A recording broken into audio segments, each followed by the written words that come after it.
तरले तरती हा भगवसा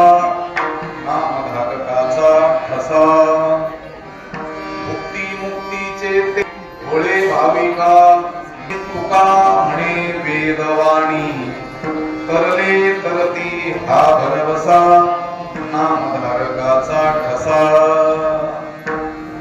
श्रीकांतं कमलावरं वररुचिं श्रेष्ठं रमावल्लभं मोक्तारं कलिमं तमग्नजनतावृन्दस्य भक्तप्रियम् गोपी गणवेष्टितं मधुरया वाण्यास्तुतं सज्जनैः तं भीमातटवासिनं प्रभुवरं श्रीपाण्डुरङ्गं भजे करो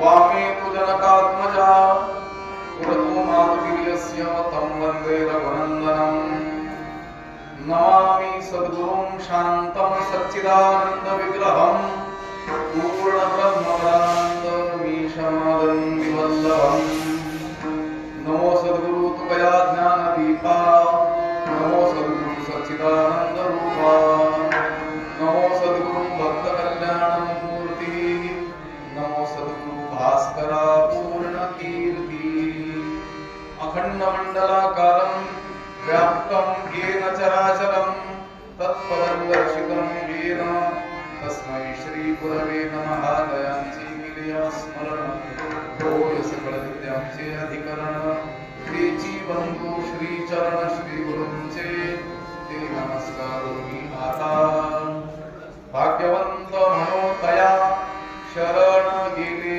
पंढरीराया करले तरती हा भरवसा नामधारकाचा ठसा प्राप्तस्थळी कीर्तन रूपी सेवेकरिता उपस्थित केलेला हा अभंग संत श्रेष्ठ वैरागी शिरोमणी जगद्गुरु श्री तुकाराम महाराज यांचा 4 चरणांचा असून या अभंगद्वारे तुकाराम महाराजांनी भाग्यवंताचं लक्षण सांगण्याबरोबरच भगवत शरणागतीची आणि नामाची महती सांगितलेली आहे विठ्ठला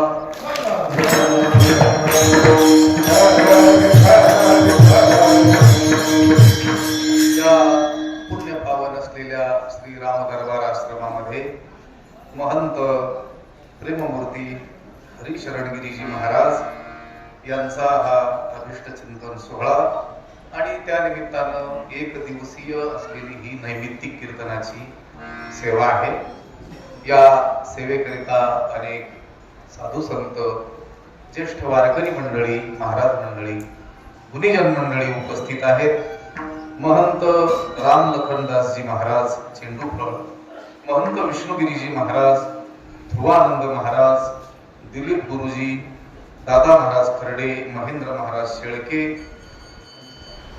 चंद्रकांत महाराज सावंत माऊली महाराज शिंदे रमेश महाराज सुधाकर महाराज शरद महाराज दादा महाराज मधुकर काका महाराज दत्तू महाराज खोकले महाराज केदारनाथ महाराज शंकर महाराज तनपुरी मृदंगाचार्य प्रतीक महाराज मुकुंद महाराज गणेश महाराज गोपाल महाराज संकेत महाराज आणि उपस्थित भजनी मंडळी सुरेगाव भालगाव नेवासा वाहेगाव नेवरगाव शनिदेवगाव चेंडूफळ पानवी वरखेड आडगाव चोथवा माळी घोगरगाव नागमठाण आणि आपण सर्वजण सगळ्यांच्या उपस्थितीमध्ये या अभंगाचं काहीसं चिंतन आपल्याला या कीर्तनाच्या निमित्तानं करायचं आहे पूजनीय महाराजांचा अभिष्ट चिंतन सोहळा आणि त्या सोहळ्या निमित्तानं असलेली ही 1 दिवसीय कीर्तनाची सेवा आहे तसं तर या ठिकाणी सेवेला येण्याविषयी महाराजांनी अनेक वेळेस आम्हाला आग्रह धरला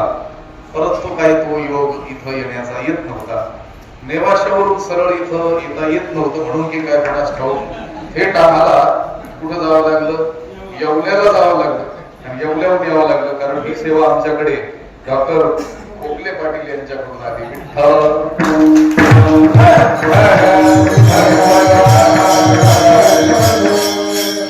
भाग्यवंताचं लक्षण तुकाराम महाराजांनी या अभंगामध्ये केलेलं आहे.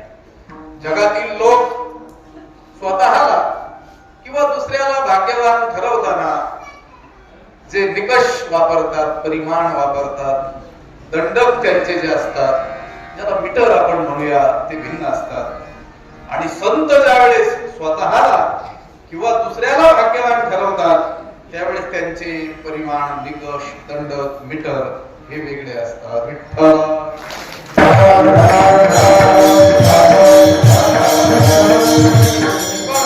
या अभंगामध्ये पुन्हा राजाला भाग्यवंत म्हणत नाही. तुकाराम महाराज या अभंगामध्ये पुन्हा धनिकाला भाग्यवंत म्हणत नाहीये. तुकाराम महाराज या अभंगामध्ये पुन्हा चतुर पुरुषाला भाग्यवंत म्हणत नाहीये. तुकाराम महाराज या अभंगामध्ये कुणी प्रचंड बुद्धी, सामर्थ्य लाभलेला जो आहे त्याला भाग्यवंत म्हणत नाहीये. तुकाराम महाराजांचं भाग्यवंत म्हणणं हे व्यवहार दृष्ट्या सर्वस्वी भिन्न आहे.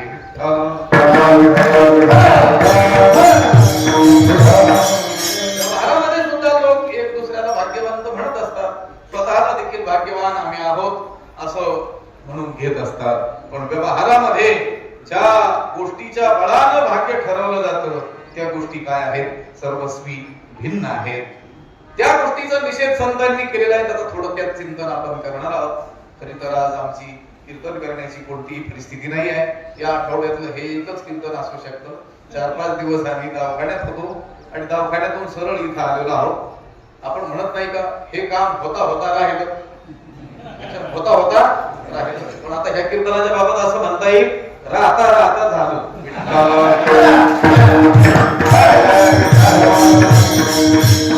व्यवहारातील लोक, संसारी लोक, या जगामध्ये असलेले जे सामान्य तुमच्या आमच्या सारखे लोक भाग्य ठरवताना त्यांचे निकष काय आहेत?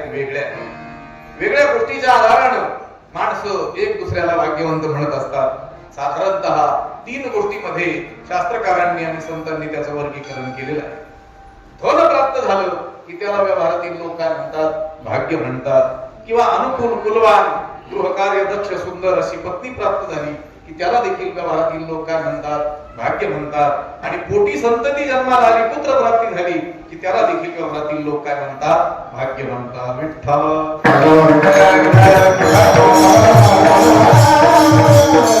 व्यवहारातील लोकांचं भाग्य ठरवण्याचं जे निकष आहे, जो निकष आहे, जे मीटर आहे, हे 3 आहे. पहिला आहे धन. म्हणून तर लोक धन प्राप्ती करता रात्रंदिवस प्रयत्न करताना आपल्याला दिसून येतात. कारण त्यांना ठाऊक आहे आपल्याकडे धन असेल तर सगळं जग आपल्याला काय करेल? भाग्यवंत मानेल. भाग्यवंतच मानेल एवढं नाही तर धनवंताला की सर्व मान्यता हे जगी. जगामध्ये धनवान पुरुषाला सर्व प्रकारची मान्यता प्राप्त होते. त्याच्या ठाई असले नसलेले सगळे गुण त्याला चिटकवले जातात. एक सुद्धा धड गुण नसला पण जर त्याच्याकडे धन असलं तर लोक म्हणतात तोच गुणवान आहे. आता इथे येऊन 2 शब्द नीट बोलता येत नाहीत, 2 वाक्य बोलता येत नाहीत, पण धन असेल तर लोक म्हणतात पाटलांचं वक्तृत्व फार छान आहे, काय डोंबल्याचं छान आहे. पण पैसा असतो, लक्षात आलं, तोच सुंदर आहे, तोच कुलवान आहे, तोच गुणवान आहे, तोच वक्ता आहे असं धनवान पुरुषाच्या बाबतीत म्हटलं जातं. सर्वे गुणा कांचन आश्रयंती. सगळे जगातील गुण त्या सोन्याच्या म्हणजे धनाच्या आश्रयाला येतात. धन असेल तर त्याच्यात नसलेले सगळे गुण त्याला देऊन लोक मोकळे होतात. आणि याच्या उलट ज्याच्याकडे धन नाही पण गुणांची तो राशी आहे परंतु जगातील लोकांचं त्याच्याकडे लक्ष जात नाही. दारिद्र्य दोषो गुणराशी नाशी.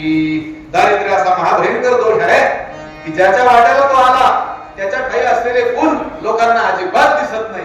कारण तो दरिद्री आहे म्हणून त्याचं कोणी मन लावून ऐकून सुद्धा घेत नाही. तुकाराम महाराज म्हणतात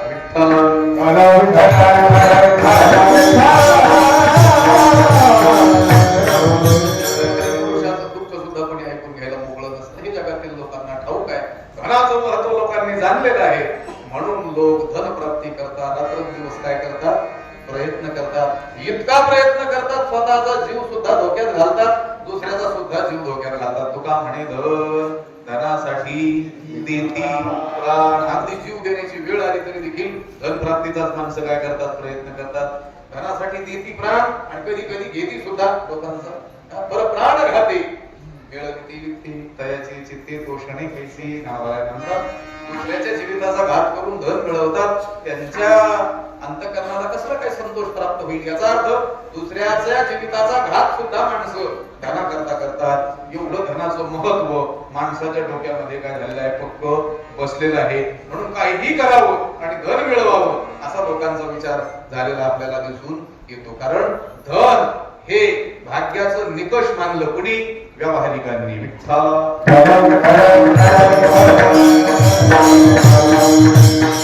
दुसरं भाग्याचं निकष, भाग्याचं मीटर काय मानलेलं आहे? पत्नी प्राप्त, अनुकूल कुलवान अशी पत्नी प्राप्त हो. त्या एका साहित्यिकानं तर असा श्लोकच लिहिलाय की अशी अशी पत्नी प्राप्त होण्याकरता भाग्य लागतं. लक्षात आलं का? बोललेलं लक्ष देत आहे ना? त्यांनी सांगितलं अशी पत्नी भाग्यानं प्राप्त होते. कशी? जिच्यामध्ये 5 ल अक्षर आहेत. लकार, अनुकूलाम, विमलांगीम, कुलजाम, कुशलाम, सुशील संपन्नाम, पंचलकाराम, भार्याम, भाग्योदयाल लभती. त्यांनी सांगितलं जी अनुकूल आहे म्हणजे पतीच्या मताचं अनुसरण करते. मला तर वाटतं हा श्लोक नक्की अंधश्रद्धा असला पाहिजे. असं काही नसेल, आम्हाला ठाऊक नाही, तुम्हालाच कल्पना असेल. अशी असते का पत्नी? हे 5 लकार तिच्यात आहे. अनुकूला जी पतीच्या मताचं अनुसरण करते, त्याच्या मताचा विरोध करत नाही, तो जे म्हणेल तीच आज्ञा शिरसावंद्य मानते, असा 1 लकार जिच्यात आहे. अनुकूला. दुसरी विमलांगी, अंग म्हणजे अवयव, विमल म्हणजे सुंदर, सुंदर असलेली. अनुकूला विमलांगी, कुलजाम कुलवान असलेली. लक्षात आलं का? सुशील संपन्ना, चारित्र्य संपन्न. लक्षात आलं का? आणि गृहकार्य दक्ष. अनुकूलाम विमलांगीम कुलजाम कुशलाम, कुशल असलेली आणि सुशील संपन्ना. जैसी लावण्य गुण कुळवती आणि पतिव्रता.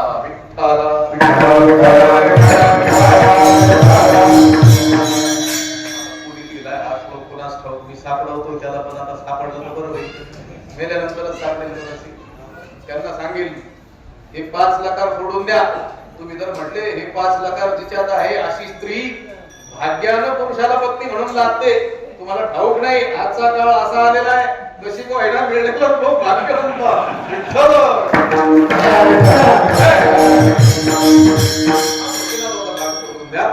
पत्नी प्राप्त होणं याला व्यवहाराच्या दृष्टीनं भाग्य म्हटलं गेलेलं आहे. आणि तिसरी गोष्ट पोटी संतती जन्माला येणं, पुत्र प्राप्ती होणं याला भाग्य म्हटलेलं आहे. अहो रामादी 4ही भावंडांच्या जन्माच्या पूर्वी राजा दशरथाकडे संपत्ती नव्हती का? प्रचंड संपत्ती, सार्वभौम राजा होता की नाही? एवढी प्रचंड संपत्ती. बरं अनुकूल, कुलवान, गृहकार्य दक्ष, पातिव्रत्य संपन्न स्त्रिया नव्हत्या का? 3 प्रमुख काय होत्या? त्याच्या पत्न्या होत्या. पण पुत्र प्राप्ती नसल्यामुळे त्याचे उद्गार आहे. पुत्रहीन सेने राज्यम सर्वं दुःखाय कल्पते. पुत्रहीन असलेल्या मला हे सर्व राज्य दुःख स्वरूप वाटतं. याचा अर्थ पोटी पुत्र प्राप्त होणं याला देखील व्यवहारामध्ये काय म्हटलेलं आहे? भाग्य म्हटलेलं आहे. म्हणजे धन प्राप्ती हे व्यवहाराच्या दृष्टीनं भाग्य आहे, पत्नी प्राप्ती हे व्यवहाराच्या दृष्टीनं भाग्य आहे, आणि पुत्र प्राप्ती हे व्यवहाराच्या दृष्टीनं भाग्यवंताचं लक्षण आहे. विठ्ठल आपण ज्याला भाग्य म्हणतो त्याला संत भाग्य म्हणतच नाही. विठ्ठल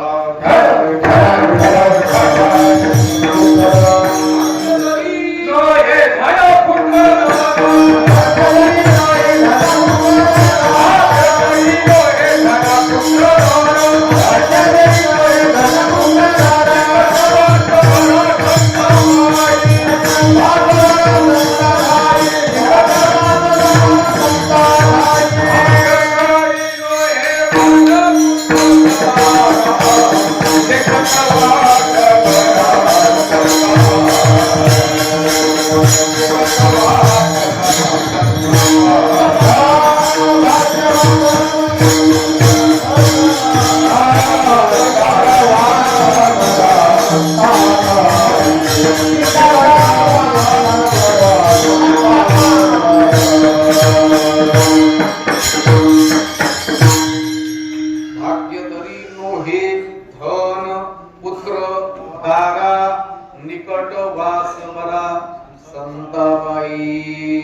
तुकाराम महाराज म्हणतात धन पुत्र दारा म्हणजे पत्नी हे प्राप्त होणं हे म्हणजे भाग्यच नव्हे. लक्षात आलं का?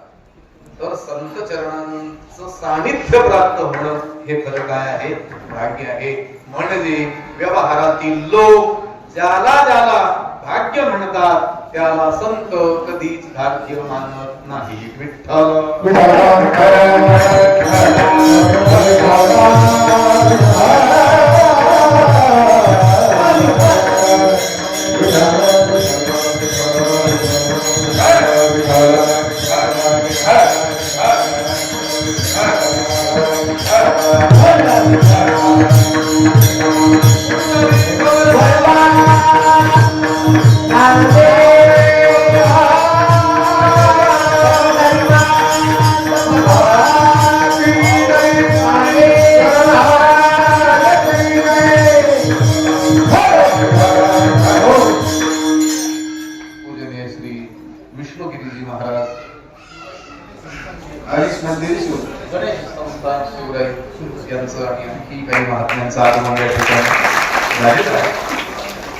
शिवानंदगिरीजी महाराज आलेले आहेत आणि काही त्यांच्यासोबत महापुरुष या ठिकाणी आलेले आहेत. असो व्यवहारातील लोक संसारी लोक ज्याला ज्याला भाग्य म्हणतात संत त्याला कधीही भाग्य समजत नाही. भाग्यवरी नोही धन पुत्र दारा धन प्राप्ती दारा म्हणजे पत्नी प्राप्ती पुत्र प्राप्ती हे भाग्यच नव्हे. अहो संत तर याला कधीच भाग्य मानणारच नाही. आता कोणाला लक्षात येते? आपण ज्याला ज्याला भाग्य म्हणू त्याला त्याला संत कधीच भाग्य म्हणणारच नाही. पण आपण ज्याला ज्याला भाग्य म्हणतो त्या गोष्टीवर सुद्धा आपण ठाम नसतो. विठ्ठल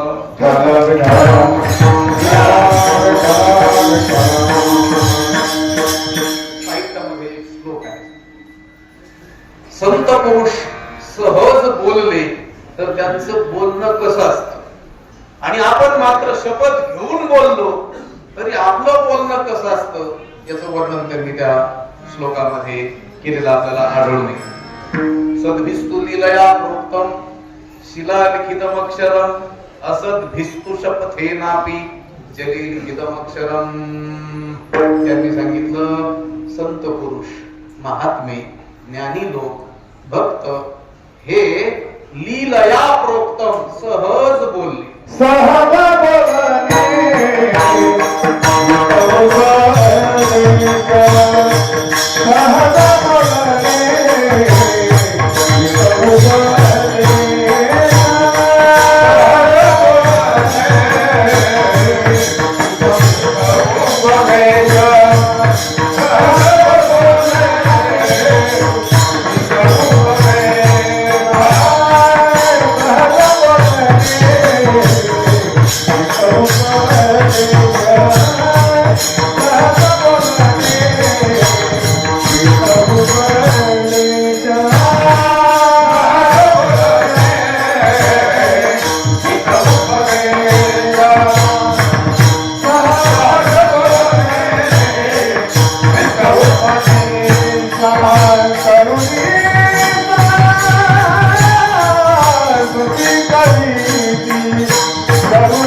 सुखे म्हणो येती वेद सदेह सच्चिदानंद का भावातो. ज्ञानोबा म्हणतात असा जो महात्मा आहे ब्रह्मांड भावाला प्राप्त झालेला तो जर सहज बोलला पिसाट शब्द बरळला. महात्मा बरळत नसतो. बरळणारेच म्हणतात महात्मा बरळतो म्हणून. पण सांगितले जरी झोपेत तो बरळ तरी जयाचे पिसाट शब्द सुखे म्हणो येती वेद, त्याचे ते शब्द वेद तुल्य आहेत. सहज बोलले. त्या भवभूतींनी सुद्धा साहित्यामध्ये असंच म्हटलेलं आहे. विठ्ठल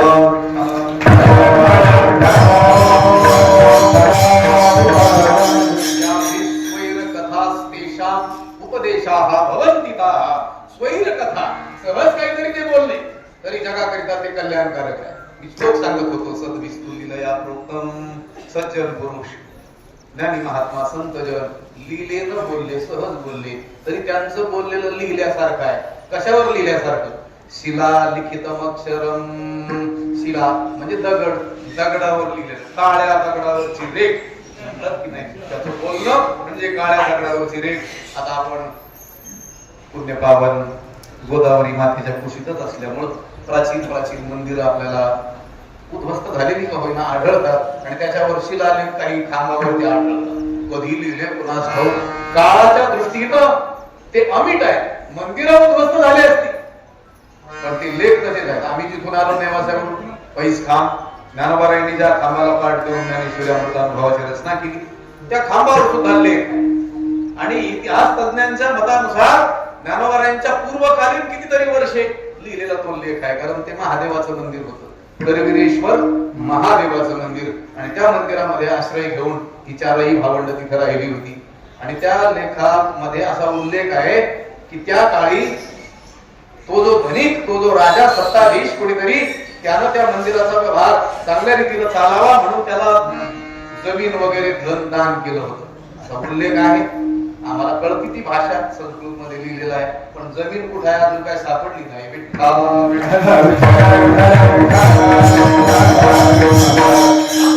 आता ज्ञानेश्वर महाराजांना 750 होऊन अधिक वर्षे उलटली. लक्षात आलं का ज्ञानेश्वरी रचनेला? आणि त्याच्या आधीचा तो लेख म्हणजे सज्जन बोलला की त्याचं बोलणं काळ्या दगडावरची रेख न मिटणार. आणि तुम्ही असत विस्तू शपथ हे नापी आणि तुम्ही आम्ही शपथ घेऊन बोललो. आई शपथ, देवाची शपथ. लक्षात आलं? तरी आपलं बोललेलं हे लिहिण्यासारखंच आहे. पण कशावर लिहिण्यासारखं? जले लिखितम अक्षरम, पाण्यावर लिहिल्यासारखं. पुढे लिहिलं की कुठून जात आहे.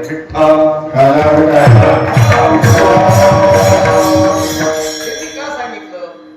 व्यवहारातल्या माणसांनी एखाद्याला धन प्राप्त झाल्यानंतर त्याला भाग्यवंत म्हटलं म्हणजे तो त्याला कायमचाच भाग्यवंत म्हणेल असं. एखाद्याला अनुकूल, कुलवान, गृहकार्य दक्ष, पातिव्रत्य संपन्न स्त्री पत्नी म्हणून लाभली, जगातील लोकांनी त्याचं भाग्यवंत म्हणून कौतुक केलं. पण जगातील लोक त्याला कायमच भाग्यवंत म्हणतील असं. एखाद्याला पुत्र प्राप्ती झाल्यानं जगातील लोकांनी त्याचं भाग्यवंत म्हणून कौतुक केलं पण सततच त्याला भाग्यवंत म्हणतील असं. व्यवहारातील माणसांचं बोलणं हे नेहमी बदलत असतं, स्थिर नसतं, अस्थिर असतं, चंचल असतं. आज एखाद्याला धनप्राप्ती झाली म्हणून त्याला भाग्यवंत म्हटलं, उद्या ते धन त्याच्या जीवावर उठू लागलं की लोक म्हणतात हा करंट्या कपाळात झाल्या.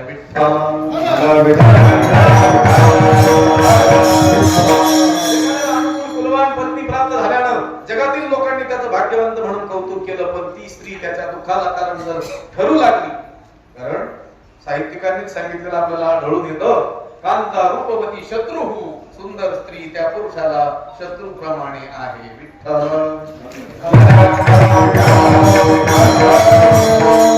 ज्या लोकांनी त्याचं भाग्यवंत म्हणून कौतुक केलं तेच त्याला दुर्दैवी म्हणतात.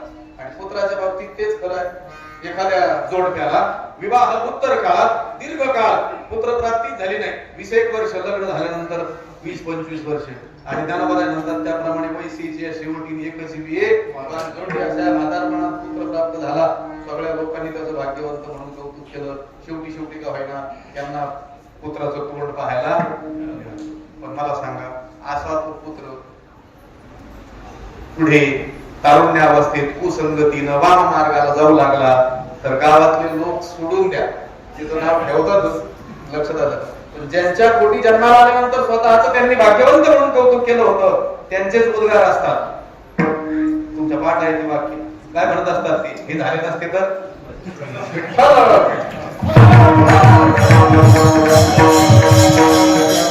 जगातील लोकांचं बोलणं हे सतत बदलत, म्हणून अस्थिर बोलणं ज्यांचं आहे त्यांना विचारण्यात अर्थच नाही.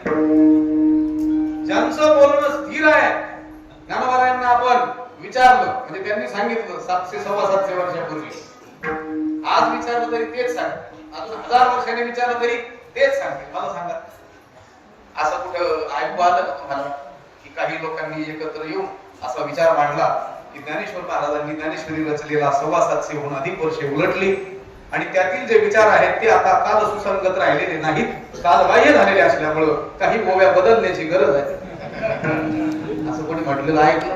म्हटलं तर लोक म्हणजे याच्या डोक्यात बदल झालेला आहे.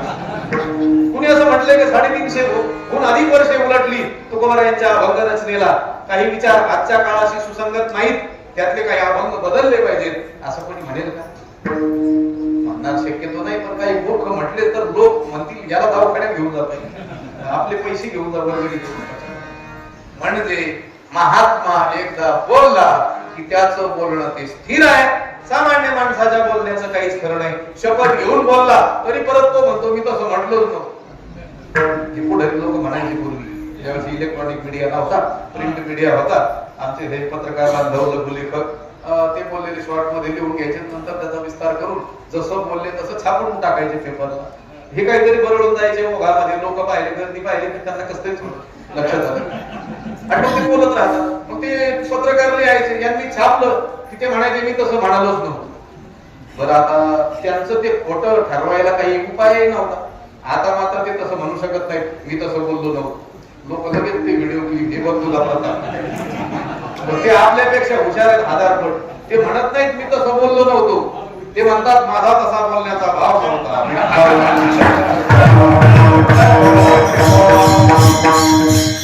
व्यावहारिक माणसाच्या बोलण्याचं काहीच खरं नाही. म्हणून आपल्याला भाग्यवंताचं लक्षण विचारण्याकरिता संसारी लोकांकडे जाण्याची गरज नाही, कारण ते आज एखाद्याला भाग्यवंत ठरवलं की दुपारपर्यंत त्याला दुर्दैवी ठरवून काय होती, मोकळं. म्हणून अशा लोकांना आपण विचारूया की जे आपल्या विचारावर ठाम आहेत आणि आपल्या विचारावर ठाम असलेले फक्त संत आहेत.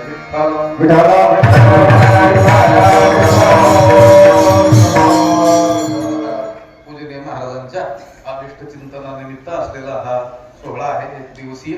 अनेक संन्यासी महात्मे या ठिकाणी बसलेले आहेत. भगवान शंकराचार्यांचं जे कौपिन पंचक आहे त्यातील एक श्लोक पाहायला काय हरकत नाही. भगवान शंकराचार्यांनी सुद्धा सांगितलेलं आहे, कौपीनवंत खलु भाग्यवंतः. कोण भाग्यवंत आहे? वेदांत वाक्येषु सदा रमन्तः, भिक्षान्न मात्रेण चतुष्टिमन्तः, अशोकमन्तः कर्णे चरन्तः, कौपीनवन्तः खलु भाग्यवन्तः. विठ्ठल. वेद वाक्याचा अर्थ विचारामध्ये जो सतत रममान आहे, सदा नाम घोष करू, सतत जो हरिकथा करतोय, सतत जो वेदांताचं चिंतन करतोय, सतत ज्ञानेश्वरी गाथेचं काय करतोय, चिंतन करतोय, वेदांत वाक्येषु सदा रमन्तः, तो भाग्यवंत आहे. भिक्षान्नात्रेण चतुष्टिमन्तः, मधुकरीवर आपलं जीवन निर्वाह करतोय, तो भाग्यवंत आहे. लक्षात आलं. आणि शोकरहित अंतःकरणानं सर्वत्र पृथ्वीवरती विचरण करतोय असा कौपीनधारी लंगोटधारी तो संन्यासी महात्मा भाग्यवंत आहे. विठ्ठल.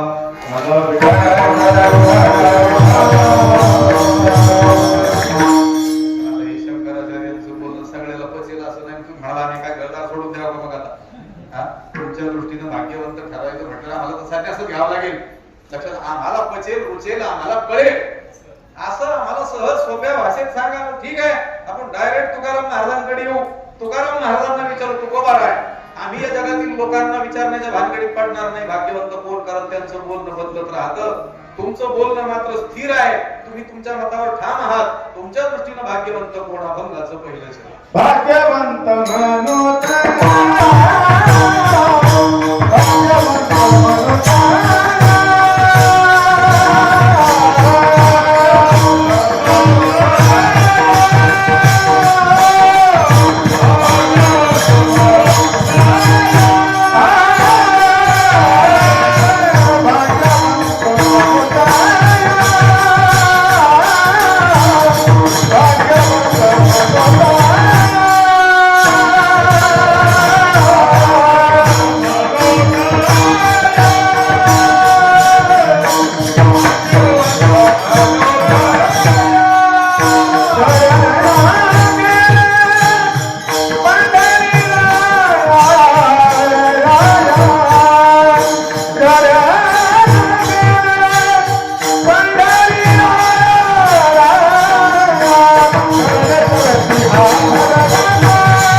पहिल्या चरणामध्ये भाग्यवंत म्हणू तया त्यांना आम्ही भाग्यवंत म्हणतो.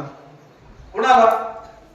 शरण गेले पंढरीराया, पंढरीनाथाला, त्या विठ्ठलाला, पांडुरंगाला जे शरण गेलेले आहेत त्यांना आम्ही भाग्यवंत म्हणतो. शरण ही सोपा आहे, त्याचा अर्थ देखील काय सोपा आपल्याला वाटतोय. जे पांडुरंगाला शरण गेले त्यांना आम्ही काय म्हणतो? भाग्यवंत. तिचे भाग्यवंत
भाग्यवंते सरती पुरती धनवित्ते.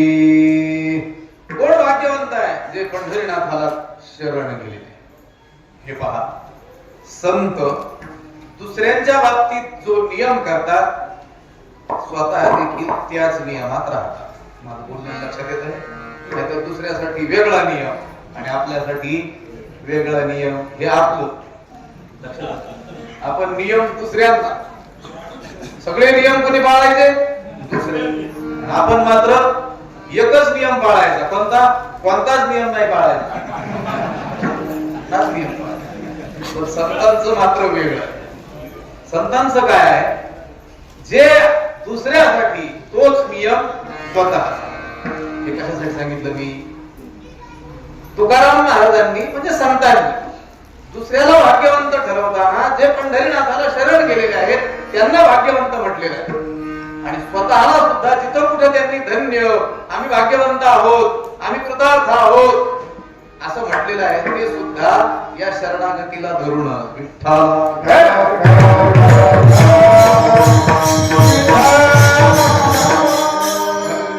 आम्ही जन्म आलो. का बरं आमचा जन्म धन्य झाला, सफल झाला, कृतार्थ झाला? दास विठो दास विठोबाचे झालो, दास विठोबाचे झालो.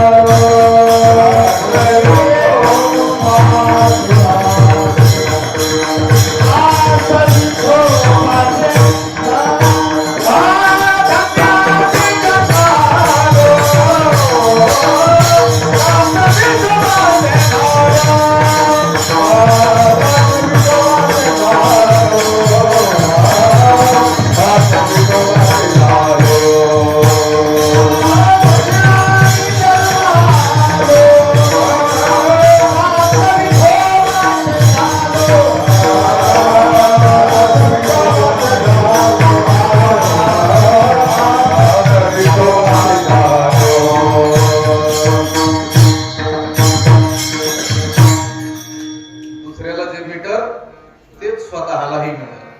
धन्य आम्ही जन्मालो, आमचा जन्म धन्य झाला का दास विठोबाचे आम्ही दैवाचे दैवाचे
दुसऱ्याच्या बाबतीत जो नियम तोच आपल्यालाही असलेला लागू असलेला नियम. भाग्यवंत म्हणोतया शरण गेले पंढरीराया. संतांनी जिथं कुठं भाग्य भाग्यवंत असा शब्द प्रयोग केलेला आपल्याला आढळून येतो. तो संसारातील कोणत्याही वस्तू व्यक्ती पदार्थाला धरून केलेला नाही. विठ्ठल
अवघी आनंदाची सृष्टी झाली. भगवत दर्शन, भगवत प्राप्ती, आत्मलाभ किंवा भगवत शरणागती, आपल्या मुखाला नाम येणं, त्याचं दास्यत्व आपल्याला प्राप्त होणं, याला संतांनी भाग्य म्हटलेलं आहे. विठ्ठल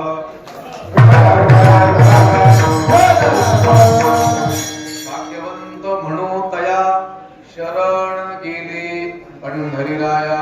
पंढरीरायाला, पंढरीनाथाला जे शरण गेलेले आहेत त्यांना आम्ही भाग्यवंत म्हणतो. मी सुरुवातीला बोलून गेलो, तुकाराम महाराज पुन्हा राजाला भाग्यवंत म्हणत नाहीत, पुन्हा धनिकाला भाग्यवंत म्हणत नाहीत. फार मोठा प्रकांड विद्वान आहे त्याला सुद्धा भाग्यवंत म्हणत नाहीत. तुकाराम महाराजांचं भाग्य म्हणणं हे भगवत शरणागतीला धरून आहे. जो जो पांडुरंगाला शरण गेला त्याला त्याला तुकाराम महाराजांनी काय म्हटलं? भाग्यवंत म्हटलं. भाग्यवंत म्हणोतया शरण गेले पंढरीराया. पण आता देवाला शरण जाणं म्हणजे नेमकं काय? तर गोष्ट अशी आहे, शरणागतीचं विस्तृत चिंतन संत वाङ्मय आणि शास्त्र वाङ्मयामध्ये आपल्याला आढळतं. आपल्याला थोडक्यात तरी हटाव योजना थोडक्यात बघून पुढे जायचंय. विठ्ठल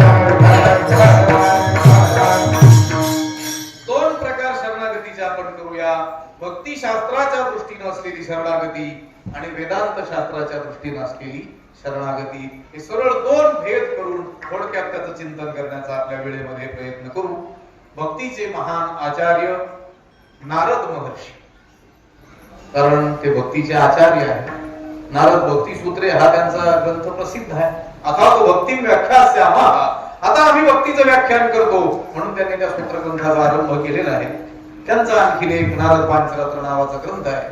त्याच्यामध्ये त्यांनी 1.5 श्लोकामध्ये शरणागतीचे 6 प्रकार सांगितलेले आहेत, 6 रीती सांगितलेल्या आहेत, 6 पद्धती सांगितलेल्या आहेत, कशा रीतीने शरण गेलं पाहिजे. मग त्या नारदांच्या पद्धतीप्रमाणे जर आपण शरण गेलेलो असू तरच आपली शरणागती खरी आहे. अन्यथा आपण देवाला शरण गेलेल्याचा आपल्यालाच काय झालेला आहे, भ्रम झालेला आहे असं समजायला काय हरकत नाही. मी बोललेलं लक्षात येत आहे. कधी कधी आपणच आपण भक्त आहोत असा काय करून घेतलेला असतो, भ्रम करून घेतलेला असतो, किंवा अज्ञानी लोकांनी आपल्याला तुम्ही खूप मोठे आहात असा भ्रम करून दिलेला असतो. कळलं तर बरं होईल, नाही सोडून द्या. नारदांनी शरणागतीचे 6 प्रकार सांगितलेले. अनुकूल्यस्य संकल्प हा, इकडे बघा माझ्याकडे. अनुकूल्यस्य संकल्प हा, प्रातिकूल्यस्य वर्जनम, रक्षिष्यति इति विश्वासः, गुप्तृत्वर्णं तथा आत्मनिक्षेप कार्पण्ये षड्विधा शरणागती विठ्ठल.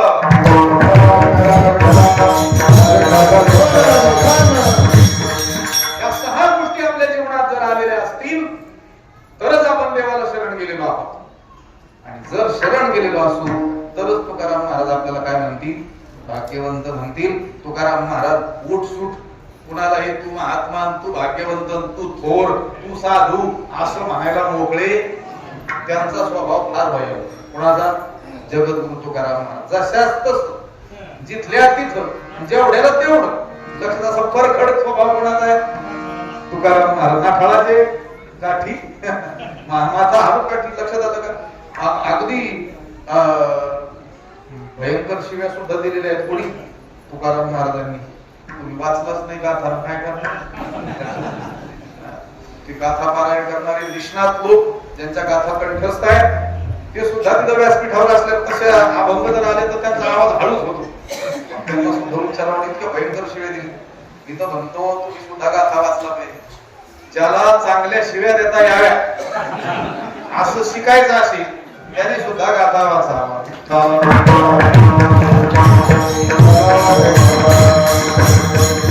महाराजांचा स्वभाव भयंकर आहे. उगीच कुणालाही तू महात्मा आहेस असं म्हणणार, कुणालाही संत म्हणून पदवी देऊन मोकळे होणार, ते काम आपल्याकडे. गळ्यात माळ नसली तरी आपण म्हणतो या महाराज, आता कसला डोकल्याचा महाराज, या हो. आपण आता ही पदवी फार स्वस्त झाली. लक्षात आलं? कुणालाही चिटकवतो आपण. पण तुकाराम महाराज मात्र तसे नाही, ते फरकड आहे. देवाचं त्यांचं भांडण लागलेलं असताना त्यांनी सांगितलं होतं, देवाला सांगितलं एकदा, तुकाराम महाराज या माणसाचा आपल्याला सत्कार करायचा आहे. तुकाराम महाराज म्हटले ठीक आहे. देव म्हटले केवळ सत्कार नाही करायचा, त्याच्याबद्दल थोडं बोलावं लागेल माईक मध्ये 2-4 शब्द. ते म्हटले कोण?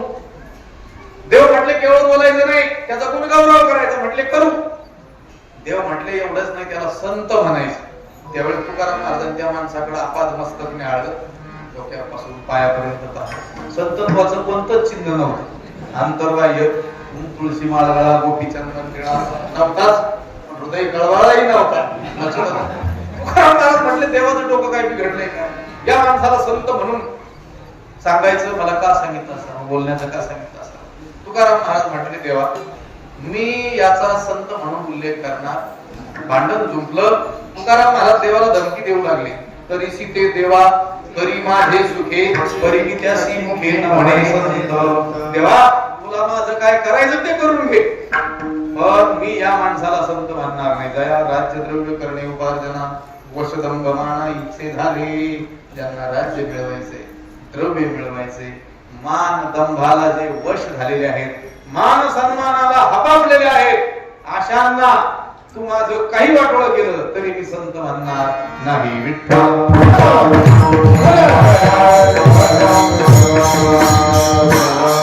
भयंकर स्वभाव तुकाराम महाराजांचा आहे. उगीच कुणाला भाग्यवंत म्हणणार नाही, तू भाग्यवंत आहेस म्हणणार नाही. शरण गेले पंढरीला, तर ते शरणागतीमध्ये रहस्य आहे. नारदांनी भक्तिशास्त्राच्या दृष्टीने सांगितलेले 6 प्रकार. अनुकूल्यस्य संकल्प हा त्यातला पहिला प्रकार. म्हणजे ज्या देवाला आपण शरण गेलेलो आहोत त्याला काय अनुकूल आहे, त्याला काय आवडतं तेच करणं म्हणजे शरण जाणं. विठ्ठल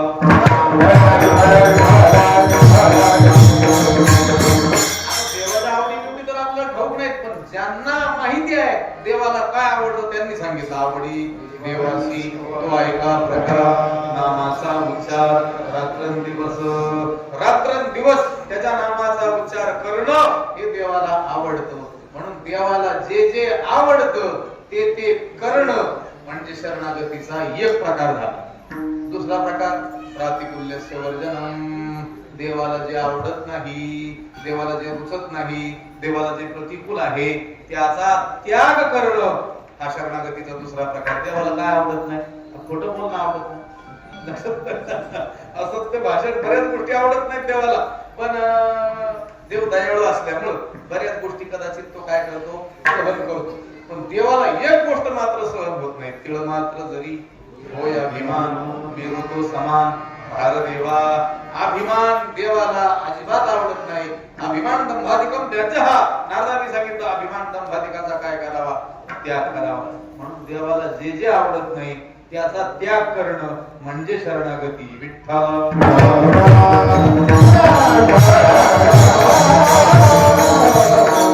तिसरा प्रकार आहे रक्षिष्यति इति विश्वासः. देव माझं रक्षण करेलच करेल असा त्या देवाविषयी दृढ विश्वास हा शरणागतीचा कितवा प्रकार आहे? ज्या देवाला शरण गेलो त्याच्यावर विश्वास असला पाहिजे की नाही? विश्वासी तो करी स्वामीवरी सत्ता सकळ भोगिता होय त्याची विश्वास असला पाहिजे. मागे पुढे उभा राही सांभाळीत अन्य आघात. हे संतांनी आपल्याला सांगून ठेवलेलं आहे. देवाने सुद्धा सांगितलं योगक्षेमम वहाम्यहम. मी तू काही चिंता करू नको. त्याच्यावर विश्वास असला पाहिजे की नाही? मग आपण देवाला शरण गेलो असं म्हणतो, आम्ही वारकरी आहोत असं म्हणतो, स्वतःला भक्त म्हणून घेतो आणि देवावर विश्वास ठेवत नाही. मग याचा अर्थ आपण भक्तच नाही. रक्षिष्यति इति विश्वास हा त्या भीमाचा किती विश्वास होता. त्याच्यावर काम सोपवलं होतं. कशाचं? आमंत्रण द्यायचं.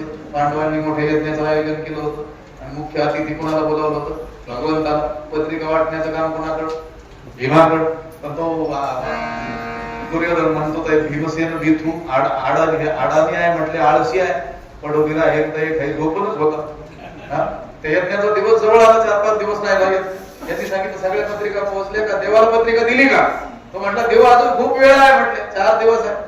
2 दिवस राहिले, पुन्हा गेले हे पांडव बाकीचे. तो म्हटला देव 2 दिवस आहे अजून. अगदी यज्ञाचा दिवस उजाडला. तो म्हटला अजून यज्ञ सुरू व्हायला 4 तास वेळ आहे. आता कुठे उठवता झोपेतून? लक्षात आलं. अगदी यज्ञाचा वेळ, यज्ञाची वेळ जवळ येऊन ठेपली. मग त्याला उठवायला घेतो. म्हटलं हो आता जातो म्हटलं. गाड्यात पाहिला, लक्षात आलं, जातो म्हणे. आणि मग ती पत्रिका शोधण्याच्या ऐवजी तो गदाच शोधू लागला. बाकीचे म्हटले काय आता काय भांडणे खेळायचे का काय, यज्ञ म्हणजे व्यायाम करायचा आहे का? ठीक आहे म्हटले, याला काही विचारण्याची सोय नाही. गदा घेतली, त्या आमंत्रण पत्रिका घेतली, अंगणात आला. हे सगळे त्याच्या मागोमाग 2 मिनिटात हा कसा काय देवाला बोलवून आणणार? आश्चर्य पाहायला. त्याने सांगितलं बाजूला व्हा. ते बाजूला झाले. त्याने गदा अशी भिरकावली. म्हटलं याचा व्यायाम राहिला होता काय आजचा पण असतो. ती गदा अशी स्वतः भोवती गोल फिरून फिरून त्याने आकाशाच्या दिशेनं उंच अशी फेकली, जशी मुलं चेंडूवर फेकतात. ती मागं गेलेली आणखीच मागं झाली. त्याला वाटलं गदा पडून डोक्यात गेलो तर काय करायचं. त्याच्या मस्तकाच्या दिशेनं ती गदा येऊ लागली. त्यावेळेस हात जोडून डोळे झाकून त्याने देवाला प्रार्थना केली, या जगाचा चालक मालक जो परमात्मा आहे त्याने माझं रक्षण करावं. देव वरचेवर प्रकट झाले. ती गदा हातात घेतली, खाली उतरले आणि भीमाला सांगितलं भीमा मेला असतास तर? तो भीम म्हणतो देवा तू माझं रक्षण करशीलच असा माझा तुझ्याविषयी दृढता आहे, विश्वास आहे. रक्षिष्यति इति विश्वास हा शरणागतीचा कितवा प्रकार? डोळे हाताकडे पाहतात. तिसरा प्रकार रक्षिष्यति इति विश्वास हा गोप्तृत्व वर्णन तथा. चौथा प्रकार आहे केवळ देवालाच शरण जा. तुझं विण कोणा नारायण ऐसा देखी मी कोणी तुझा तिही या भागी शरणागता शरण्य मीची एकू. केवळ देवाला शरण जा. देवाशिवाय कोणाला शरण न जाणं हा शरणागतीचा कितवा प्रकार? चौथा प्रकार. आत्म आत्मनिक्षेप, स्वतःला पूर्णपणे देवाच्या चरणावर झोकून देणं, फेकून देणं, टाकून देणं. तुका म्हणे जीव भाव देवापायी ठेवून या, काही न वागती. अशा रीतीनं आपण देवाचेच होऊन जाणं, कितवा प्रकार? पाचवा. आणि सहावा सांगितला कार्पण्ये, म्हणजे लीनता, दीनता, नम्रता, विनयता, विनम्रता. तयाची विनयो हेची संपत्ती. नम्र झाला होता तिने कोटिले, जे जे भेटे भूत ते ते मानिजे भगवंत. हा भक्ती योग निश्चित जाणा माझा. इतकी विनम्रता असणं हा शरणागतीचा सहावा प्रकार आहे. अशा रीतीनं जर कोणी शरण गेलेला असेल त्यालाच तुकाराम महाराज भाग्यवंत म्हणतात. विठ्ठल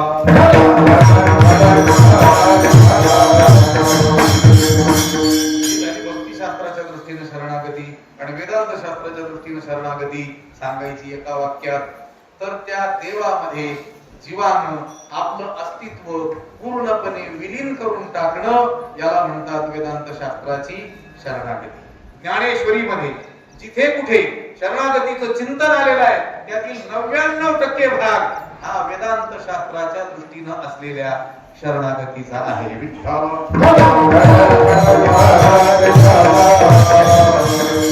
तमेव शरणं गच्छ सर्व भावेन भारत तत्प्रसादात् परां शान्तिं स्थानं प्राप्स्यसि शाश्वतं.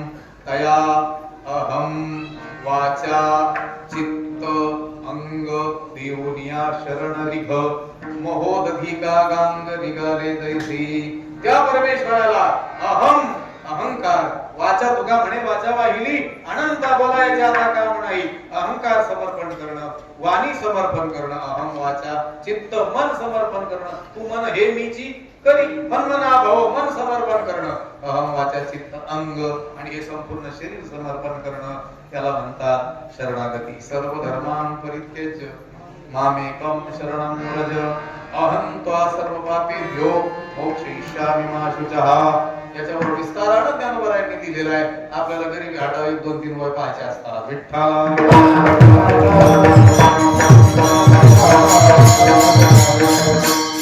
देवानं त्या अर्जुनाला सांगितलं मला कसं शरण ये. घटाचे निनाशे गगनी गगन प्रवेशे मज शरण येणे तैसे ऐक्य करी सुवर्णमणी सोनया एक लोळू जैसा पानिया तैसा मज धनंजया शरण येतू. या 2 वयात 3 दृष्टांत ज्ञानोबरायांनी दिलेले आहेत. ज्याप्रमाणे घट म्हणजे माठ फुटला की त्यातील आकाश हे महाआकाशामध्ये विलीन होऊन जातं, अन्यत्र कुठंच जात नाही. अगदी त्याप्रमाणे हे अर्जुना तू मला शरण ये. एक लोळू जैसा पानिया सुवर्णमणी सोनया. सोन्याचा मणी, सोन्याचा अलंकार हा सोन्याहून फक्त वेगळा दिसतो पण तो सुवर्ण रूपच असतो. अगदी त्याप्रमाणे हे अर्जुना तुम्हाला शरण ये. एक लोळू जैसा पानिया, पाण्यावर उठलेला तरंग किंवा लाट ही पाणी रूपच असते, पाण्याहून वेगळी नसते, फक्त पाण्याहून वेगळी दिसते, पाणीच असते. अगदी त्याप्रमाणे हे अर्जुना तू मला शरण ये. देव बघत होते. अर्जुन बराच वेळचा म्हणत होता देवा मी तुला शरण आलेलो आहे, मी तुला शरण आलेलो आहे असं नुसता म्हणत होता तोंडाने. पण देवाला कळतं अंतरीची घेतो गोडी पाहे जोडी. त्याला काही सांगता तुम्हा कळव येते. त्यांनी विचार केला देवानं. अर्जुन नुसता तोंडाने म्हणतो हे देवा मी तुला शरण आलेलो. आपण नाही का देवापुढे उभे राहून म्हणतो त्वमेव माता च पिता त्वमेव. आणि फोन आला की म्हणतो हॅलो पप्पा कुठे आहेत, म्हणजे बापाशी बोलतो. इकडे देवाला म्हणतो तूच माझी माता तूच माझा. देवाने ओळखलं की अर्जुन हा फक्त तोंडाने म्हणतोय की मी काय झालेलो आहे शरण आलेलो आहे. मग देवाने विचारलं अर्जुना तू मला शरण आलेला आहेस ना. हो देवा मी तुला शरण आलेलो आहे. मग अर्जुना तू कोण आहेस असा काय केला प्रश्न केला. अर्जुनाला काय विचारलं तू कोण आहेस. मग आता अर्जुन इतक्या वेळेच म्हणतोय देवा मी तुला शरण आलो, देवा मी तुला शरण आलो. आणि देवाने विचारलं तू कोण, तर अर्जुनाचं उत्तर काय यायला पाहिजे होतं मी वासुदेव शिवोहम शिवोहम हे उत्तर यायला पाहिजे होतं. पण अर्जुनाचं उत्तर काय स्वदेहा नाम अर्जुनु परदेहा नाम स्वजनु संग्रामानाम मलिनु काताचारू स्वदेहा नाम अर्जुनु. देवाने विचारलं दे अर्जुना तू कोण, तो म्हणतो मी अर्जुन, मी जीव, मी जन्मणारा मरणारा. लक्षात आलं का, मी करता मी भोगता. मग देव म्हटले अरे आहे, जर तू मला खरंच शरण आलेला असेल तर तू माझ्या स्वरूपाशी एकरूप व्हायला पाहिजे. तू म्हणायला पाहिजे होतं मी कृष्णच आहे. याचा अर्थ तुझं हे बोलणं खोट आहे, धादांत खोट आहे. मी शरण आलो असं म्हणणं हे सबसेल काय आहे, खोट आहे. आणि असं बोलताना तुझ्या बुद्धीला लाज वाटत नाही का? या तुझ्या बोलण्याचा धिक्कार असो विठ्ठला. मग ही शरण निघिजे आणि जीवत्वेची असिजे धिक बोली इया न लजे प्रज्ञा केवी. मला शरण आलेला आहे असं म्हणतोस आणि पुन्हा स्वतःला देह समजतोस, जीव समजतोस, अर्जुन समजतोस. तुझ्या त्या बोलण्याचा धिक्कार असो.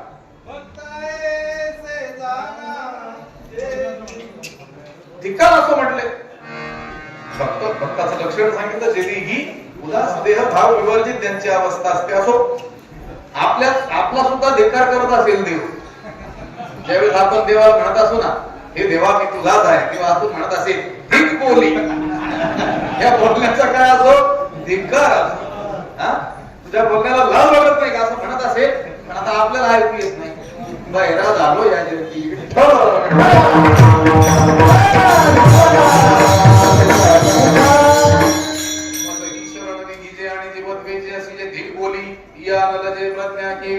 अर्जुना तुझ्या बोलण्याचा धिक्कार असो. आणि असं खोटं बोलताना तुझ्या बुद्धीला लाज वाटत नाही का? अरे जर मला तू शरण आलेला असेल तर माझ्या समान तू व्हायला पाहिजे. जसं तुका म्हणे गंगा सागर संगमी अवघ्या झाल्यावर मी एक मी म्हणून गेलो की नाही. त्या अहंवाचा चित्तांग देऊन या शरण उदाहरण दिलं. महोदधिका गांग रिगाले देसी. समुद्राला ज्याप्रमाणे गंगा शरण जाते, गंगा कोणाला शरण जाते? आता समुद्रामध्ये प्रविष्ट झालेली गंगा, त्या गंगेला जाऊन विचारा तू कोण? ती म्हणणार नाही मी गंगा हिमालयातून निघाले, माझं हे कुळ आहे, हा वर्ण आहे, हे गोत्र आहे, हे रूप आहे असं म्हणणार नाही. ती म्हणेल सागरोहम मी सागर आहे, समुद्रोहम मी समुद्रच आहे. पण त्या गंगेला समुद्रात प्रविष्ट झालेल्या आहे. अलीकडच्या काठाच्या गंगेला जर विचारलं, अजून प्रवेश झालेला नाही, ती म्हणेल मी गंगा आहे. पण प्रविष्ट झालेल्या गंगेला विचारलं तर ती म्हणेल मी समुद्र आहे. अगदी त्याच पद्धतीनं जीवानं त्या देवामध्ये आपलं इतकं अस्तित्व विलीन करावं की त्याला विचारलं तर त्याचा अनुभव असाच असावा मी वासुदेव तत्वता. याला म्हणतात खरी शरणागती. तुका म्हणे की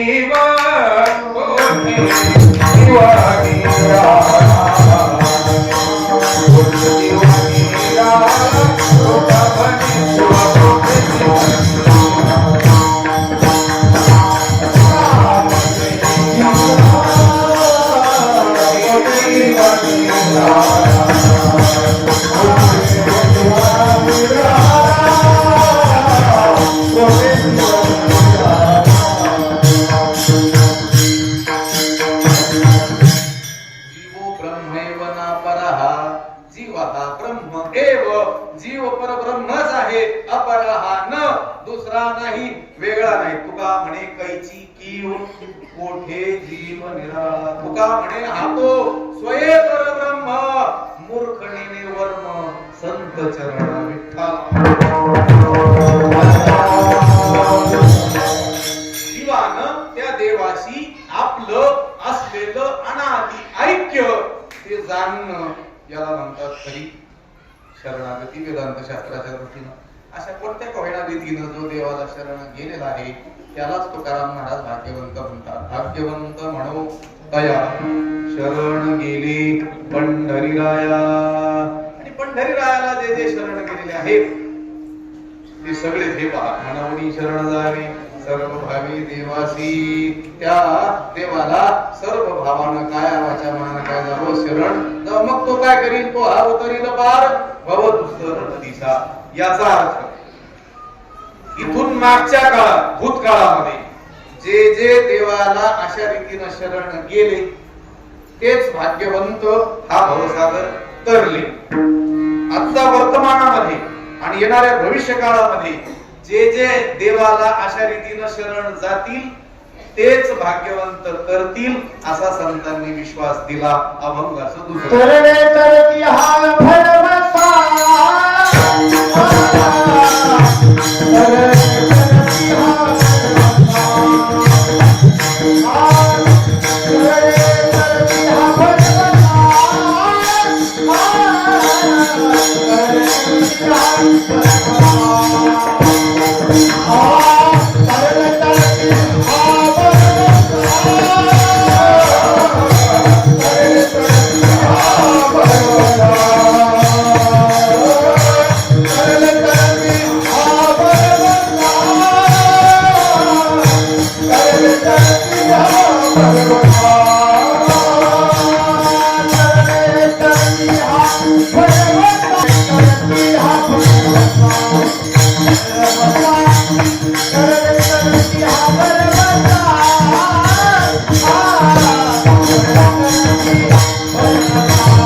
जे भगवंताला शरण गेले ते भाग्यवंत, हा भवसागर तरुण गेले.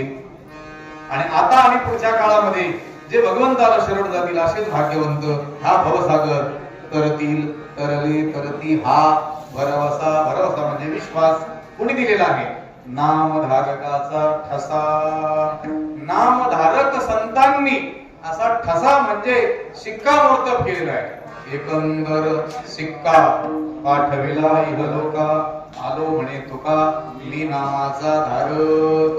संतांनी असा ठसा शिक्का मारून ठेवला, निर्णय देऊन ठेवलेला आहे की जे भगवंताला शरण गेले तेच ठरलेले आहे. जो मज होय अनन्य शरण त्याची निवारी मी, जन्म झाला की शरणागता शरण्य मीची एकू येथ एकची लीला. तरले जे सर्व भावी मज भजले तया इलीच धडिये सरले माया जळ करले तरती हा भरवसा नामधारकाचा ठसा. संत शब्द वापरलेला नाही, नामधारक शब्द वापरला, कारण संत हे नामधारक आहे. आम्ही नामाचे धारक, हरी नामाचे धारक, हरी नामाचे धारक, हरी नामाचे धारक. हे लोककार आणि कर, हे लोककार आणि कर, हे लोककार आणि कर, हे लोककार आणि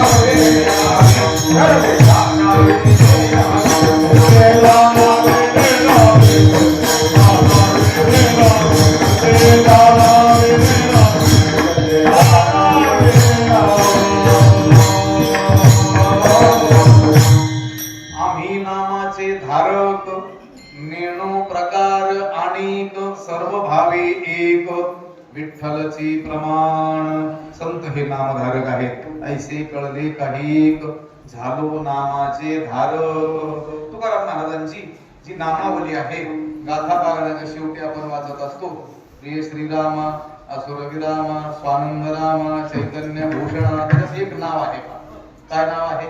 महानामधारका. तुकाराम महाराज हे महानामधारक आहेत. नामधारक संतांनी असा ठसा मारून ठेवला, शिक्का मारून ठेवला, निर्णय दिलेला आहे की जे देवाला शरण गेले तेच करले, आणि जे देवाला शरण जातील तेच तरतील. भगवत शरणागती, भगवत नामस्मरण हे साधन कसं आहे? भुक्ती मुक्तीचे ते स्थळ, गोळे भाविका निर्मळ. तिसरं शरण आहे भुक्ती आणि मुक्ती, भोग आणि मोक्ष, संसार आणि परमार्थ, दोन्ही सुखाचं करण्याचं एकमेव साधन आहे, ते म्हणजे भगवंताचं नाम. जगात अनेक साधनं आहेत. काही साधनांनी संसार सुखाचा होईल, देव मिळणार नाही. काही साधनं असे आहेत, देव मिळेल पण संसार सुखाचा होणार नाही. योगाधिक साधनांनी देव मिळेलही, ज्ञानाधिक साधनांनी देव मिळेलही, पण संसाराचा त्याग करावा लागेल. पण नाम हे साधन मात्र असं आहे की उभय कल्याण करत आहे. आपलं इहलौकिक प्रापंचिक कल्याण देखील करतंय आणि पारमार्थिक कल्याण देखील करतंय. मुखी नाम हाती मोक्ष, ऐशी साक्ष बहुतांची. नामाने मोक्ष प्राप्त होणारच आहे, पण नामाने संसार देखील सुखाचा होणार आहे. भुक्ती मुक्तीचे ते स्थळ, ते स्थळ म्हणजे नामसाधना हे स्थळ. फक्त नाम घेणारा मात्र कसा असला पाहिजे याची अट सांगितली. भोळे भाविका निर्मळ, निर्मळ अंतःकरणाचा भोळा भाविक असला पाहिजे. भोळा म्हणजे बधीर नव्हे. व्यवहारामध्ये जो मूर्ख असतो त्याला लोक म्हणतात भोळा. मूर्ख म्हणता येत नाही म्हणून मग सासूबाई म्हणतात आमचे जावई फार भोळे. आता मूर्ख म्हणता येत नाही. भोळा शब्दाचा विसरणं या क्रियेशी संबंध आहे. भोळा म्हणजे विसरणारा. काही सांगायचं की विसरून जातो, लोक त्याला म्हणतात भोळा. आणि भोळ्या शब्दाचा विसरणं या क्रियेशी संबंध आहे, हे विसरू नये म्हणून त्या भोळ्या शब्दाला विसर शब्द जोडतात. विसर भोळा. कळलं तर बरोबर. जेवण आहे नंतर काय अडचण. भोळा म्हणजे विसरणार. इथं सुद्धा तोच अर्थ अभिप्रेत आहे. व्यवहारात भोळा म्हणजे विसरणारा, परमार्थामध्ये सुद्धा भोळा म्हणजे विसरणार. तुका म्हणे भोळा जिंकू जाणे. परमार्थात भोळा शब्दाचा अर्थ मूर्ख नाही आहे, विसरणारा आहे. पण काय विसरणार? आणि मी माझ्याशी आठवण विसरले दयाचे अंतःकरण, पार्थातो संन्यासी जाण निरंतर. अशा निर्मळ अंतःकरणाचा जो भोळा आहे त्याने केवळ देवाचं नाव घेतलं तर त्याचा संसारही सुखाचा होतो आणि परमार्थातही त्याचं कल्याण होतं. भुक्ती मुक्तीचे ते स्थळ, भोळे भाविका निर्मळ. तुकाराम महाराजांनी सांगितलं असं नाही, ज्ञानेश्वर महाराज देखील सांगतात की वेदानं असं सांगितलेलं आहे. मुक्ती आणि मुक्ती नामापाशी प्रत्यक्ष चारी वेद साही शास्त्रे आयसी वदता ती साक्ष नावाला म्हणतात 4 वेद 6 शास्त्र 18 पुराण असं सांगतात की नामाजवळ देवाच्या नाम साधनेजवळ मुक्ती आहे आणि मुक्ती आहे भुक्ती मुक्तीचे ते स्थळ डोळे भाविका निर्मळ तुकाराम महाराज हे बराच वेळ तो सांगत होते लक्षात आलं का 11 वाजल्यापासून जवळजवळ सांगत होते की भाग्यवंत कोणाला म्हणायचं लक्षात आलं का कोण तरुण जातं कोणी सांगितलेलं आहे नामसाधना हे स्थळ कसं आहे कोणी ती नामसाधना केली तर उभय कल्याण होतं हे बराच वेळ तो सांगत होते त्या साधकांना विचारलं तुकाराम महाराज हे काय तुम्ही मनाने सांगता का तुकाराम महाराज म्हटले नाही मनाने सांगायला का मी काय कीर्तनकार आहे का कीर्तनकार सांगतात मला असं वाटतं कोणी कीर्तनकार जर म्हटलं तुमच्या समोर मला असं वाटतं तर त्याला सांगायचं हे तू घरी सांग इथं ज्ञानोबा राहायला काय वाटतं तुकोबा राहायला काय वाटतं नामदेव राहायला नाथ महाराज हे तुला माहित आहे तू शिकलेला आहे म्हणून तुला बोलवलेलं आहे ते तू सांग मला असं वाटतं म्हटलं की त्याला सांगायचं घरी सांग आणि पुढं कंसात ऐकत असतील तर इथं फक्त शास्त्रात जे आलेलं आहे तेच सांगायचं तुकोबा म्हटले मी काय हे माझी वाणी पदरीची मी काय माझ्या पदरचं सांगत नाही मी जे जे सांगतो ते पुराणाला विचारा तुका म्हणे नाही विश्वास पहावे पुराणे विचारुनी मी जे बोललेलो आहे ते सगळं पुराणात आलं आणि सगळं वेदात आलं अभंगाचं शेवट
वेदवाणी तुकाराम महाराज म्हणतात मी जे जे सांगितलेलं आहे ते पुराणांनी गायलेलं आहे चहुवेदीदान काही शास्त्री कारण 18 पुराणे हरीसी गाती गायले पुराणी तुका म्हणे वेदवाणी वेदे रामायणे चैव पुराणे भारते तथा आदौ मध्ये तथा जानते हरी ही सर्वत्र गीयते गायले पुराणी तुका म्हणे वेदवाणी चहुवेदीदान साई शास्त्री कारण 18 पुराणे सगळ्यांनी हेच केलं लक्षात गायले पुराणे तुका म्हणे वेदवाणी करले तर ती हा भरवसा नामधारकाचा ठसा.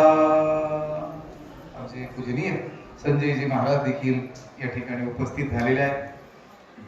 या अभंगाचा काहीसा विचार या ठिकाणी या नैमित्तिक कीर्तनाच्या सेवेच्या निमित्तानं करण्याचा आपण प्रयत्न केला. पूजनीय आमचे हरिशरणजी महाराज यांचा अभिष्ट चिंतन सोहळा आणि त्या निमित्तानं असलेली ही एक दिवसीय सेवा आहे. त्यांचं नाव देखील आहे हरिशरण. हरीला जे शरण गेलेले आहे, लक्षात, आणि ते भाग्यवंत आहेत. जे देवाला शरण गेलेले आहेत ते कोण आहेत? भाग्यवंत आहेत. जे संसाराला शरण गेले आहेत ते भाग्यवंत नाही. त्यांना तर गाढव म्हटलं तुकाराम महाराजांनी. अरे दास होसी संसाराचा, खर दुःखाचे डोंगर भोगावया. संसाराच्या शरणागतीमध्ये दुःखच आहे आणि देवाच्या शरणागतीमध्ये आनंदच आनंद आहे. आमचे ही सर्व साधू संत हे भाग्यवंतच आहे. कारण एक धैला चित्ती आम्ही रखुमाईचा पती. ठीक आहे, हा जो लौकिक संसार तुम्हाला दिसतोय तो तुमच्यासाठी आहे. आम्हाला राहायला किती लागतं? एक खोली बस झाली. एका खोलीत 4-4 जण राहिलेलो होतो आम्ही शिकायच्या वेळेस. लक्षात, हा सगळा प्रपंच कशासाठी? ह्याच्यासाठी करावा. आता ही गोशाळा आहे. आता काही नमुने तर असे असतील 10-10 एकर बागायत असून एक गाय नसेल त्यांच्याकडे. ते धर्माचं कार्य होतं की नाही होत. आता इथं गोशाळा आहे, अनेक गायी आहे, त्या सांभाळतात महाराज. आटापिटा करून काहीतरी करून सांभाळावंच लागतं. कशा करता?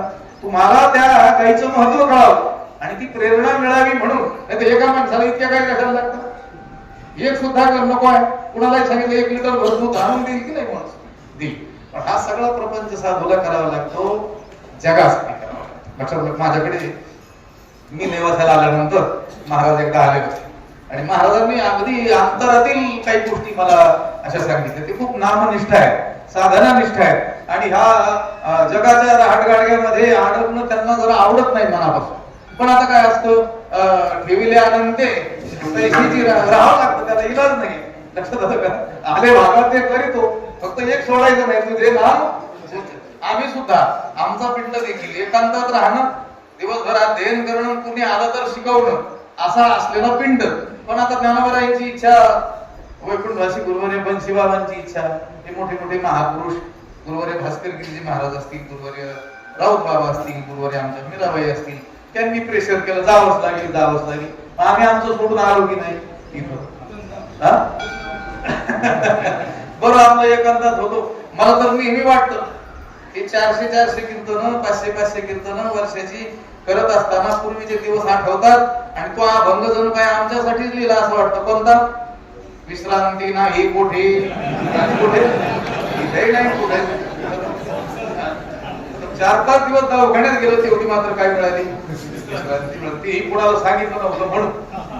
मग हे पहिलंच कीर्तन काल दवाखान्यातून आज आलो आणि इकडं महाराजांना सांगितलं होतं कधीतरी तुमच्याकडे कीर्तन करू.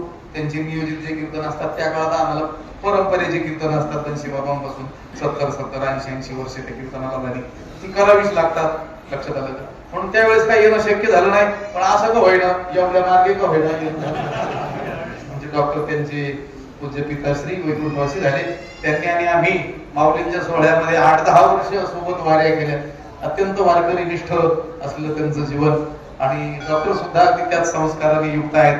त्यांचा महाराजांचा चांगला संबंध आहे. गुरुस्थानी महाराजांना ते मानतात आणि हा सोहळा अनेक जणांनी घडून आणला. केले पाहिजेत सोहळे, अशी गोष्ट आहे. आता हे वाढदिवस वगैरे अभिष्ट चिंतन हे काय आपल्या परंपरेमध्ये शास्त्रामध्ये बसत नाही. मी एक क्लिप पाहिली होती सद्गुरू नारायणगिरी महाराजांची, त्याच्यामध्ये त्यांचा तो सोहळा साजरा केला. त्याच्यातच बोलताना ते म्हटले हे काही आपल्याला आवडत नाही, पण आता त्या निमित्ताने जर लोक एकत्र येत असतील, हरिचिंतन घडत असेल, अन्नदानाची सेवा घडत असतील, तर मन मारून का होईना त्याला काय द्यावं लागतंय? होकार. फक्त आतून मात्र आपण प्रामाणिक असलं पाहिजे की हा माझा वाढदिवस नाही, हा देहाचा आहे, देहाचा माझा काही संबंध नाही. लक्षात आलं का? हे साधू लक्षात ठेवी. संसारी माणसाने लक्षात ठेवी. ठीक आहे, फक्त तो आपल्या भारतीय पद्धतीने व्हावा, ते केक वगैरे कापून. आपल्या लोकांना ते प्रचलन सुरू झालंय. महाराज लोकांनी तरी असा मोठेपणा करू नये. लक्षात आलं का? केक कापून हा त्या दिवशी करावा, वाढदिवस करावा, अन्नदान करावं, हरिभजन करावं, देवाची पूजा करावी, संतांची गायीची काय करावी, सेवा करावी आणि त्या रीतीनं साजरा करावा. देवाला म्हणावं, देवा तुझी सेवा करण्याची संधी मला काय झाली प्राप्त झाली, अजून मी मेलो नाही, हा माझ्यावर तू काय केला उपकार केला, वाचवणे आलो, हे वरी उरले ते हरी तुम्हाला समर्पण. हा बरे, हेच बरं झालं. लक्षात जगात एवढंच बरं आहे हे आपण आपल्याशी काय असावं, प्रामाणिक असावं. महाराज अत्यंत नामनिष्ठ आहेत, गोसेवा त्यांची चांगल्या रीतीने चाललेली आहे. आपण सर्वांनी त्यामध्ये सहभागी होतच असतात आपण, पण वर्म जाणून ती काय करावी, सेवा करावी. महाराज लोकांना अभ्यास नसतो, साधूला अभ्यास नसतो, हे लक्षात ठेव. साधूच अगदी अल्प गोष्टीमध्ये भागतं. अत्यंत अल्प संतुष्ट कोण असतो, साधू असतो. आणि माणसानं थोडक्यातच संतुष्ट असलं पाहिजे, नाहीतर मग असंतुष्टात द्विजा नष्टा. शास्त्राने सांगितलं असंतुष्ट द्विज नष्ट होऊन साधू अल्पसंतुष्ट जे आहे त्याच्यात पर्याप्त रीतीनं तो भगवंताचं आभार मानत त्याचं काय करतो, भजन करतो. एक श्लोक सांगतो, सेवा संपून टाकतो. आलाय लक्षात. का चिंता मम जीवने यदि हरिर विश्वं भरोगीयते नो चेदर्भक जीवनाय जननी स्तन्यं कथं निर्मयेत् इत्यालोच्य मुहुर्मुहुर् यदुपते लक्ष्मीपते केवलं त्वत्पादाम्बुज सेवनेन सततं कालो मया नीयते. त्याचा अर्थ सांगतो. ते म्हटले, देवा का चिंता, माझ्या जीवनात कसली आली चिंता. यदि हरिर विश्वं भरोगीयते, हे देवा तू जो हरी आहेस, विश्वाचं भरण पोषण करणारा, तो जर मला प्रसन्न असेल तर माझ्या जीवनात कसली आली चिंता. नोचेत असं जर नसतं, तो जर भरण पोषण करणारा नसता, या जगाला पाळणारा तो नसता, या जगाची काळजी घेणारा तो नसताच, तर अर्भक जीवन आहे जननी स्तन्यम कथम निर्मयेत. आईच्या गर्भामध्ये आलेलं बालक अजून जन्म होण्याच्या पूर्वीच त्या आईच्या स्तनामध्ये दूध कोणी निर्माण केलं असतं, बाळा दुधा कोण तरी ते उत्पत्ती वाढवी श्रीपती सवे दोन्ही. नोचेत अर्भक जीवनाय जननी स्तन्यम कथम निर्मयेत. याचा मी रोज रोज विचार करतो. कोण म्हणतो, तो साधू म्हणतो. साधूला हा विचार करावा. लक्षात आलं का? आळंदीला काय कुठं ठेपला ठेप किती घ्यायचा, कुठं बांधायचं ते नाही विचार करायचा. हा विचार करावा. आणि मी हा विचार करतो, चेदार भग जीवन जननी स्तन्यम कथम निर्मयेत इत्यालोच्य. असा विचार मी रात्रंदिवस करतो. इत्यालोच्य मुहुर मुहुर. पुन्हा पुन्हा हे देवा मी असा विचार करतो. यदुपते लक्ष्मीपते केवलम आणि त्वत्पादाम्बुज सेवनेन सततं कालो मया नीयते. आणि हे देवा तुझ्या चरण कमळाची सेवा करता करता काळ सारावा चिंतने मी काळ घालवतो. महाराज अशा रीतीने हा काळ घालवत आहेत. त्यांना आपण अभिष्ट चिंतनाच्या कोटी कोटी शुभेच्छा देऊया आणि ही सेवा भगवंताच्या प्रभू रामचंद्रांच्या चरणी समर्पित करून या ठिकाणी थांबूया. म्हणायचं काय, विठ्ठल जय जय